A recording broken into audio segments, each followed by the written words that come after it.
Famille, justice, enfance.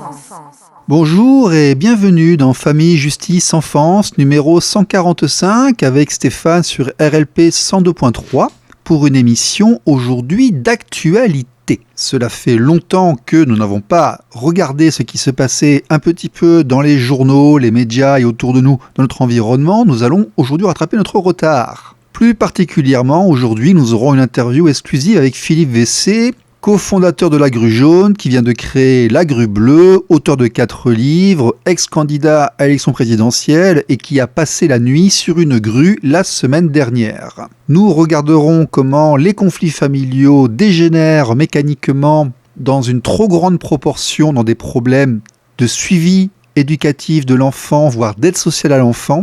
Et il nous sera impossible d'ignorer les appels de Maître Hamas sur ces dysfonctionnements et nous essaierons de voir de manière générale quels sont les points d'entrée et les points de sortie de cette mécanique déstructurée où les responsabilités ont été séparées à chaque étape et où chacune de ces étapes est persuadée que la suivante pourra résoudre les problèmes qui n'ont pas été résolus, tout ceci devenant un trou noir engouffrant des sommes d'argent monstrueuses pour des résultats de notoriété publique, dirons-nous. Donc c'est parti pour un spécial actualité et une nouvelle dénonciation. Nous allons encore montrer du doigt ce qui est vraiment si déplorable dans notre France du XXIe siècle, dans la protection des enfants et dans la gestion des conflits familiaux. Ne bougez pas, c'est juste après ça. RLP. Radio libre en Périgord. Famille, justice, enfance.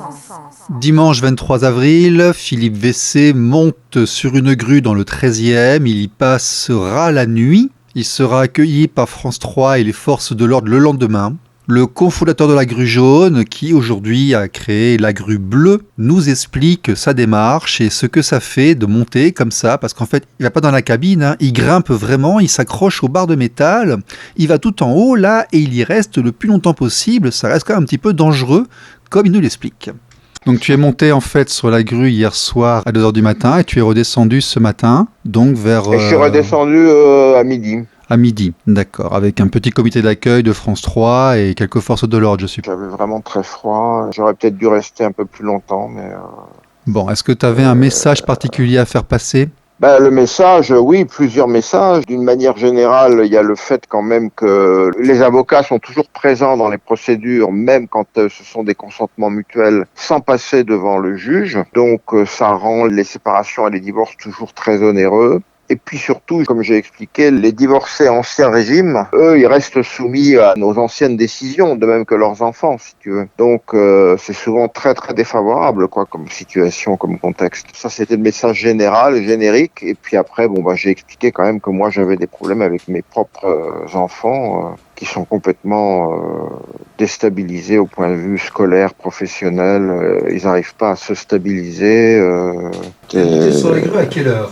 2h du matin. C'était juste à côté de la grande bibliothèque, dans le 13e arrondissement. Il faisait vraiment très froid cette nuit, donc déjà c'était assez dur à ce niveau-là. Et puis ce matin à 8h, il s'est mis à pleuvoir, et ça c'est très très désagréable, quoi. Alors il y avait effectivement en bas Olivier, non pas Gourson. Olivier Gourson m'a envoyé un petit message de soutien très sympathique. Il est arrivé à 9h, voilà. Les journalistes de France 3 sont arrivés vers 10h30, et voilà, quoi. Donc on a fait... Ce qui m'a frappé, c'est la première fois que je vois ça, le caméraman a tenu à monter dans la grue. Donc j'avais jamais vu ça. Donc voilà, il est monté. Puis après il posait des questions assez bizarres. Enfin, il n'était pas très favorable en fait. Ah oui, donc vous avez enfreint la loi, vous êtes monté sur une grue, donc vous avez pénétré sur un chantier illégalement, etc., etc. J'ai trouvé que tu vois, d'habitude il y a un accord quand même plus... Bon, enfin voilà. On avait l'impression que la journaliste ne comprenait pas qu'il y ait encore des injustices. Non, mais pour eux, à partir du moment où tout peut se résoudre maintenant par une sorte d'accord de consentement mutuel sans passer par le juge, elle comprenait pas qu'on puisse être révolté contre quoi que ce soit finalement, quoi.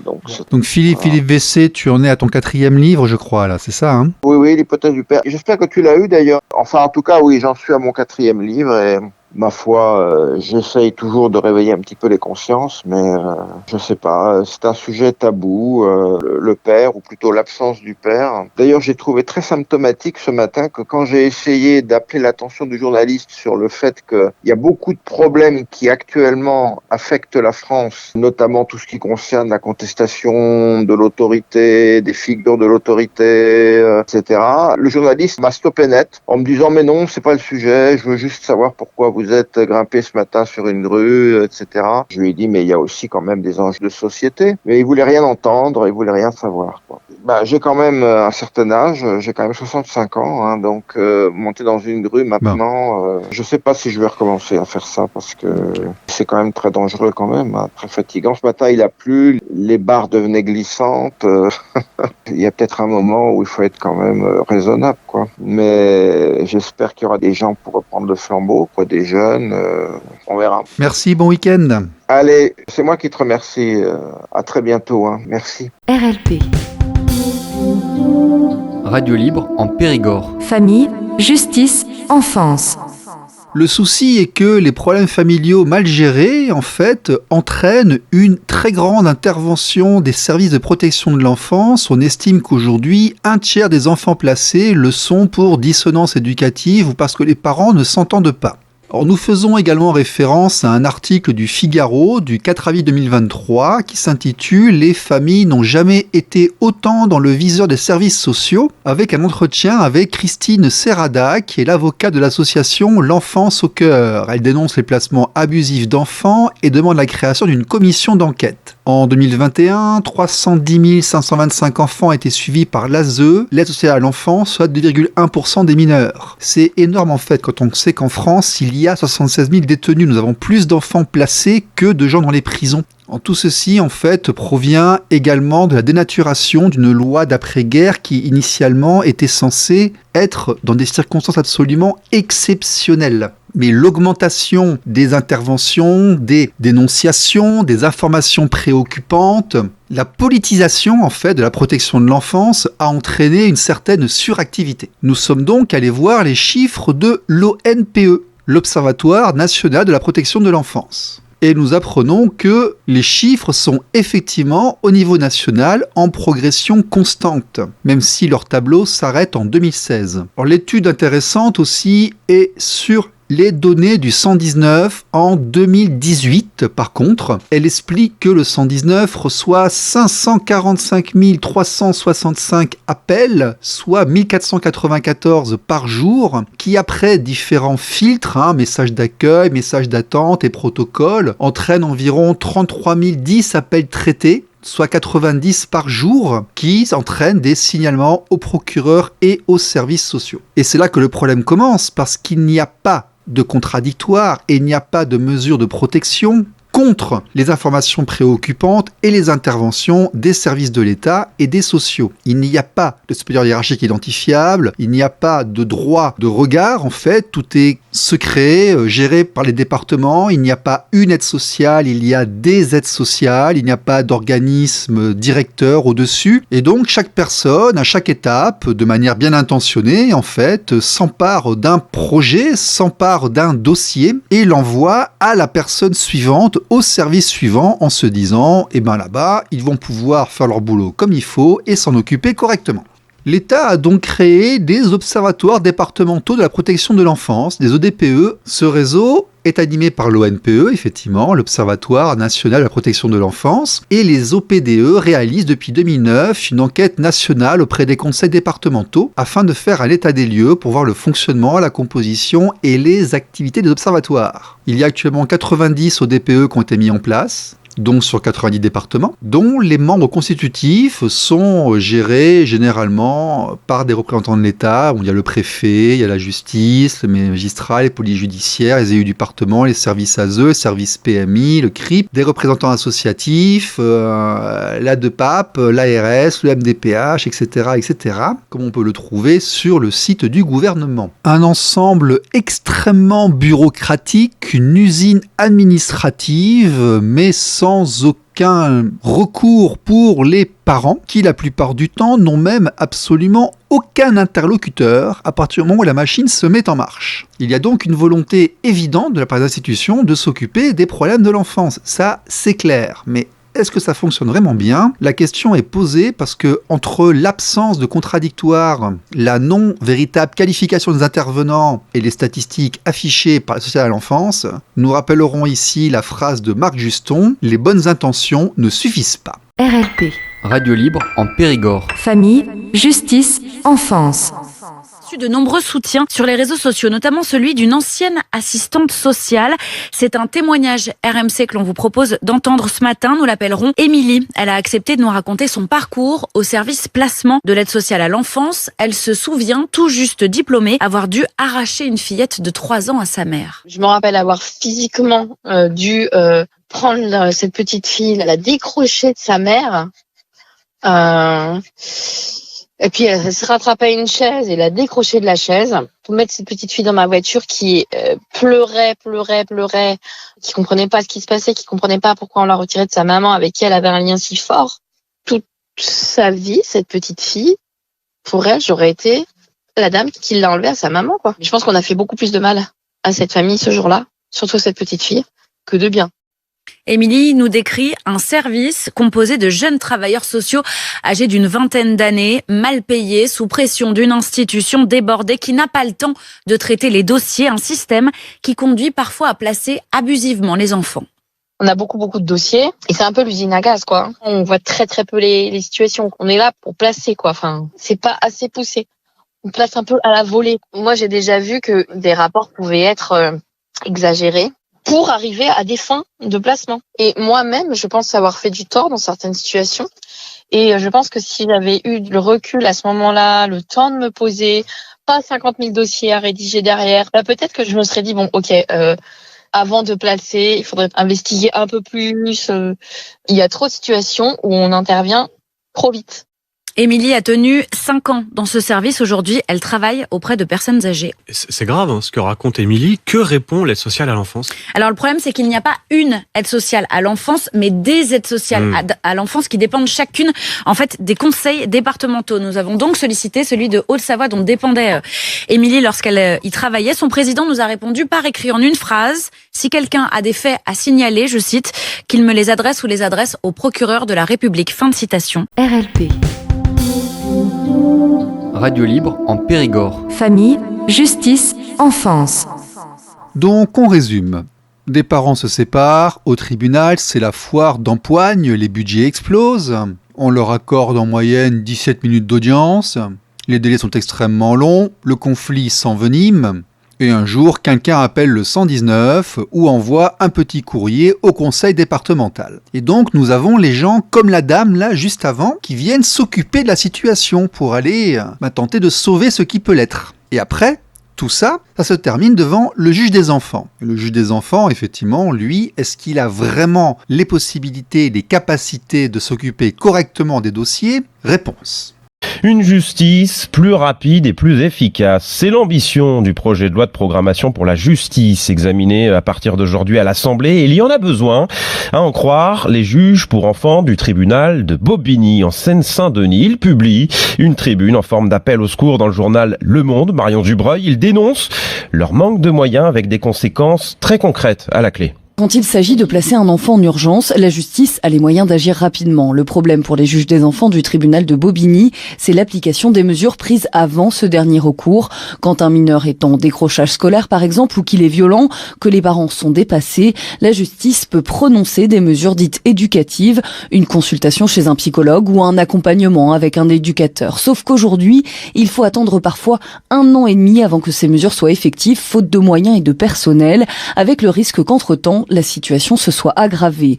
Le conseil départemental de la Seine-Saint-Denis, directement en charge de la mise en œuvre de ces mesures, partage ce constat. Son président, Stéphane Troussel, demande aujourd'hui à l'État de lui donner les moyens d'assurer ses missions.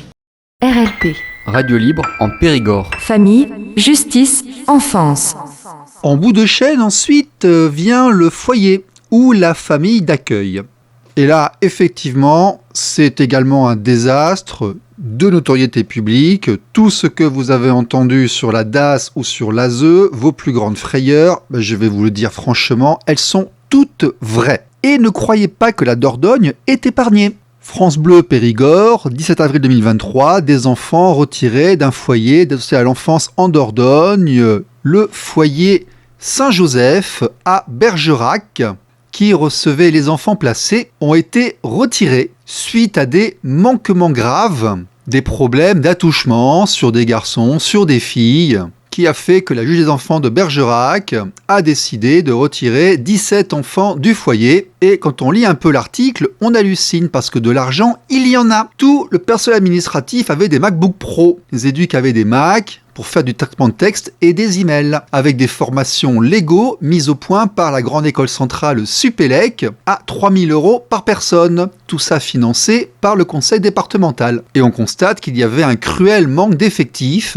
et que c'est un problème général dans le milieu de la société à l'enfance. En 13 ans comme directeur, j'ai demandé tous les mois des postes que je n'ai pas eu, explique Pierre-Manuel Béraud. La visite de la juge, elle a duré 10 minutes, montre en main. Quand le directeur d'association a pris la tête de la structure, elle comptait 40 salariés. Ils sont aujourd'hui 85 et suivent près de 150 enfants. Je vous renvoie à ce sujet sur les documentaires effectués par M6 et France 2 ces dernières années, qui regardent en détail le fonctionnement des foyers de l'aide sociale à l'enfance, avec des infiltrations, des caméras cachées et des enquêtes sur place. Un énorme boxon, donc, du début du traitement de la séparation jusqu'au placement de l'enfant. Un gouffre financier, un trou noir engouffrant des sommes d'argent monstrueuses pour des résultats absolument déplorables. Nos intervenants ici, durant plus de 140 émissions, nous confirment qu'il y a des problèmes d'égalité homme-femme, qu'il y a des présences d'idéologies de doctrine qui prennent le pas sur la loi et parfois tout simplement sur le bon sens. Tout ceci est bien souvent géré par des associations, de délégations de services d'État qui sont gérées par des jeunes, par des victimes, par des bénévoles, par des idéalistes, par des militants, avec extrêmement peu de main-d'œuvre réellement formée par les IRTS et travailleurs sociaux. Et face à cela, les familles n'ont aucun contre-pouvoir, elles n'ont pas accès au dossier, elles ne peuvent pas se défendre, il n'y a aucun moyen, aucune protection contre ces mécanismes d'aide. Alors aider les gens, certes, c'est bien, mais nous sommes obligés de dire que tout ceci ressemble parfois à une machine folle remplie d'approximations aux conséquences absolument désastreuses. RLP. Radio libre en Périgord. Famille, justice, enfance. Bonjour, je m'appelle Michel Amas, je suis avocat au barreau de Marseille. Certains d'entre vous me connaissent, je me bats depuis maintenant 4 ans pour les familles des parents, les parents d'enfants placés, point. Je dénonce un système injuste, un système violent, un système malveillant. Je dénonce également la violence des magistrats, qui est inacceptable parfois. Demain, j'ai une audience à Foix pour 2 parents. 2 parents à qui on a pris les enfants il y a 3 ans, parce qu'en disant, on leur reprochait d'avoir un syndrome de Munchausen, c'est-à-dire de trop médicaliser leurs enfants, point. Donc on leur a pris les enfants en disant, vous les avez mis en fauteuil roulant, vous leur avez fait porter un corset, c'est vous qui avez fait le corset, c'est vous qui avez mis un fauteuil roulant. J'ai fait faire le médecin de l'aide sociale à l'enfance, a dit, oulala, ces enfants ils sont en trop bonne santé, les parents les ont surmédiqués. Donc le médecin de l'assistance sociale, d'accord ? Donc moi, pour sortir de là, j'ai fait un procès. J'ai fait un procès aux médecins qui ont soigné cet enfant devant la chambre disciplinaire des médecins en disant ces médecins, là notamment le chef de service de Toulouse qui a suivi ces enfants, vous avez surmédicalisé les enfants, vous avez fait porter un corset à cet enfant, vous avez donné un traitement à ces enfants, vous avez mis un des enfants en fauteuil roulant, vous êtes responsable parce qu'à cause de ces traitements, on a placé les enfants. J'ai eu le résultat aujourd'hui, ce matin, on a gagné sur tout. C'est-à-dire que j'ai pas gagné dans les termes, mais j'ai eu ce que je voulais entendre, c'est-à-dire que la chambre disciplinaire des médecins a dit que les soins qui ont été donnés par le chef de service de Toulouse étaient adéquats, que les enfants étaient atteints d'une maladie, qu'il était important de faire porter un corset, qu'il était important de mettre cet enfant dans un fauteuil roulant, que c'était les soins adaptés. D'accord, que tout le traitement qui a été fait, c'est-à-dire que ces enfants sont placés depuis 3 ans, ils voient quasiment plus leurs parents, pour rien. L'audience vient demain. Pas de chance pour nous. Ce que je suis en train de vous dire, je devrais le dire demain à l'audience. Je peux pas le dire, pour une raison simple. Pas de train qui parte demain, je peux pas aller à Foix. Et non plus, pas de voiture, puisqu'il n'y a déjà plus d'essence à Marseille, il n'y en a pas sur la ligne d'autoroute entre Marseille et Toulouse. Je fais donc un mail au magistrat en disant, écoutez, je peux pas venir demain, décaler la décision d'un mois, vous prorogez, et quand il y aura plus ce que nous vivons à l'heure actuelle, on gérera tranquillement ce dossier. Je reçois là le mail du juge pour enfants de foi qui dit non, on ne peut pas parce que j'ai trop de travail. T'as entendu qu'elle a une audience par an dans ce dossier. C'est foi. Des dossiers en assistance éducative pour les enfants, le ressort de foi. D'accord ? Là, j'ai la décision qui a été rendue par l'ordre des médecins, qui dit que les médecins qui ont soigné ces enfants il y a 3 ans, ils les ont soignés avec des soins adéquats, des soins adaptés, qu'il fallait un corset, qu'il fallait le fauteuil roulant, que les décisions qui ont été prises par les médecins, c'était des bonnes décisions. Malgré ce, l'ASE a placé les enfants depuis 3 ans. Ces gens ne le voient plus. Ne voient plus les enfants. L'enfant m'écrit par SMS parce que je suis sur les réseaux de manière régulière en disant « Sortez-moi de là, j'en peux plus ». Ces gens ne voient plus leurs enfants. Et moi, demain, on m'interdit d'aller plaider alors que j'ai des choses à dire. Là, vous m'entendez que j'ai des choses à dire. J'ai des choses à dire, je n'ai pas le droit de les dire et le magistrat me refuse le renvoi. Je suis obligé d'appeler le bâtonnier de Marseille en disant « Il faut à tout prix m'aider ». Parce que si on me refuse le renvoi, il y a une décision qui va être rendue parce qu'on a vu les rapports des services sociaux si bienveillants. Dit il faut reconduire pendant 1 an avec Walou de droit de visite pour ces gens-ci qui les voient plus. Maintenant, c'est tellement éloigné. Depuis 3 ans, on voit plus leurs enfants. Tout ce qu'on a à dire demain, on va pas le dire. Je pourrais pas. Et quand je vais faire appel à la cour d'appel de Toulouse, je vais passer dans 1 an. C'est une honte. Ce qui se passe en France est une honte. Ce qui se passe à Foix est minable. Excusez-moi. Dans ce dossier, il y a une plainte qui a été pénale. Parce que quand on fait mal, on fait très mal. Ils ont déposé une plainte pénale contre ces gens en disant « Vous avez maltraité vos enfants en les surmédicalisant ». Le juge d'instruction de Foix, en 3 ans, n'a jamais reçu mes clients. Il les a jamais vus. Il a jamais entendu les médecins. Il les a jamais vus. Il a jamais entendu les enfants. Il les a jamais vus. Comme acte, pendant 3 ans, il a fait un truc. Il a désigné un expert psychiatrique pour entendre les gens et j'ai jamais eu l'expertise. Nada, Walou, Zobé, c'est ça que l'on vit dans cette matière. C'est ça que l'on vit dans cette matière. Ils vont les piétiner demain matin parce qu'on sera pas là. Et même si on était là, ils vont les piétiner quand même. Parce que ce système est minable. Parce que ce système est injuste. Parce que vous dites rien.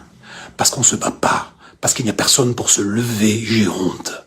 Voilà, je rentre de vacances maintenant. J'ai déjà perdu le bénéfice intégral de la semaine de repos que je viens de prendre. C'est inacceptable de confier la défense, le sort des enfants à ces gens. Qui va nous protéger d'eux si on ne le dénonce pas? Allez, on continue, même affaire, encore un peu.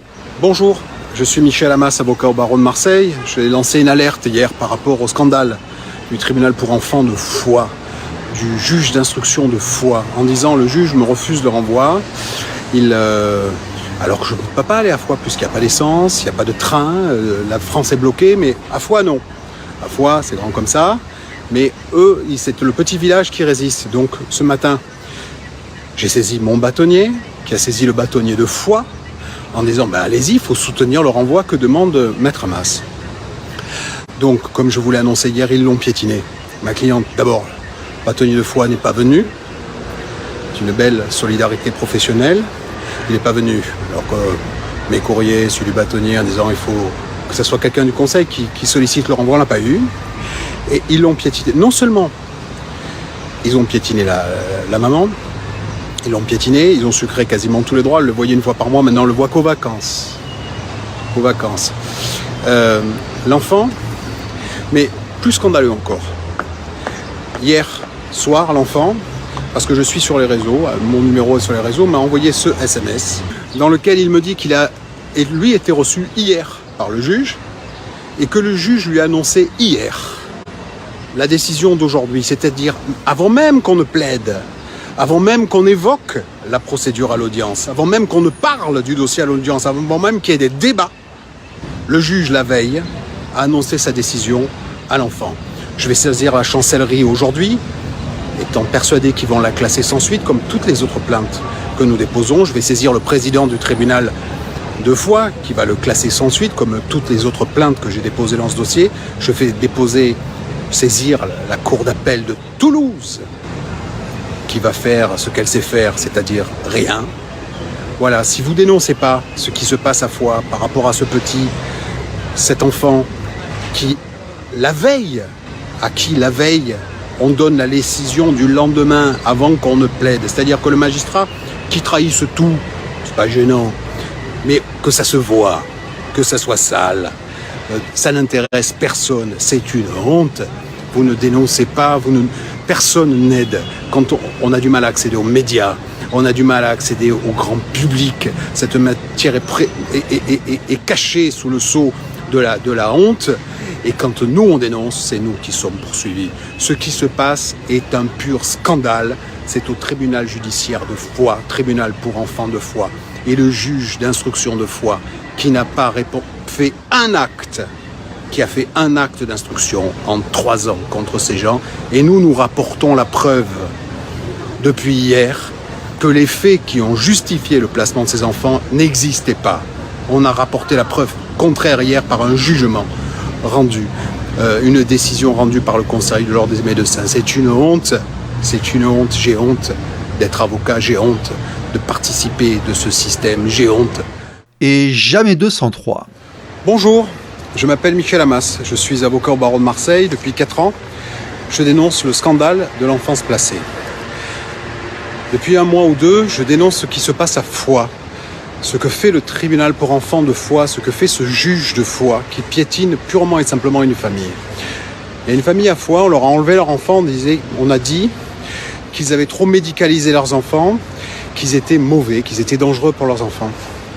J'ai rapporté la preuve que toutes les décisions médicales qui ont été prises pour ces enfants l'ont été par un chef de service d'hôpital à Toulouse. J'ai la preuve irréfragable, une vraie preuve, une preuve en béton, qu'ils n'ont pris aucune décision pour leurs enfants.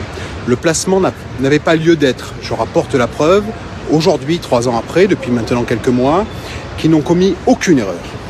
Il y a eu une audience, il y a presque 1 mois. La veille de l'audience, le juge a reçu les enfants et a donné le délibéré du lendemain. C'est-à-dire qu'avant même que nous ayons plaidé, cet enfant qui m'envoie des SMS m'a écrit. Il m'a écrit que le juge lui avait donné le résultat de l'audience la veille. C'est-à-dire que le juge de Foix, avant l'audience, a donné le délibéré à l'une des parties à l'audience. Ce n'est pas qu'un scandale. Ce n'est pas possible techniquement. Seulement, je ne vais avoir accès à la cour d'appel de Toulouse que dans 8, 10, 15 mois. C'est-à-dire que cet enfant, ça fait déjà 3 ans qui est en détention. Pour rien. Je reçois hier un SMS de l'enfant. « Bonjour maître, je tiens le coup. Mais c'est dur, mon frère me manque. Je ne le vois jamais. Je veux rentrer chez moi. » Malgré tout ça, malgré le fait qu'on rapporte la preuve que ces gens ne sont pas défaillants, le fait qu'on rapporte la preuve que le magistrat il avait préjugé, c'est-à-dire qu'avant l'audience, on aurait plaidé, on n'a pas plaidé, c'est la même chose. Il avait déjà rendu sa décision, il a déjà donné le délibéré de la décision aux services sociaux, à l'enfant la veille. Ça servait à rien de travailler dans ce dossier, malgré les preuves, malgré tout ça. Ce qui se passe à Foix, ce qui se passe pareil à Dreux, à Toulon, c'est une honte, mais ce qui se passe à Foix est la honte de notre justice. Ce magistrat de Foix est la honte du système judiciaire français. Aujourd'hui, en 2023 dans notre pays, si vous voulez faire une vacherie à quelqu'un, vous appelez le 119 et vous leur mettez ces gens sur le dos et vous leur faites perdre leurs enfants. Ça marche quasiment à tous les coups. RLP. Radio libre en Périgord. Famille, justice, enfance.